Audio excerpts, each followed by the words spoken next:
So what's up mga bro, mayroon tayo dito Bluetooth speaker kung saan tatlong speaker yan mga bro. So ang senaryo na yan mga bro pag tumutunog karalgal dahil nga yung speaker na isa hindi hindi pantay yung con niya kaya yung yung align ko muna mga bro.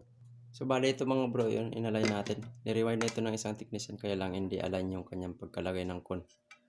Bagong con nga kaya lang hindi align. Ito naman yung isa nilagyan natin ng yung kunya kasi kinitkit ng ipis yung kunya. Ayan ang pangatlo mga bro, ayan okay naman yung isa. So bali may problema dalawang speaker na ayan malaki magnet yan mga bro. So yan ito yung kunyang board mga bro kaya pala garalgal dahil nga kinalawang yung kanyang jumper dyan sa may sa may IC dyan yan natin medyo malabo lang dyan po Ayan, dyan natin.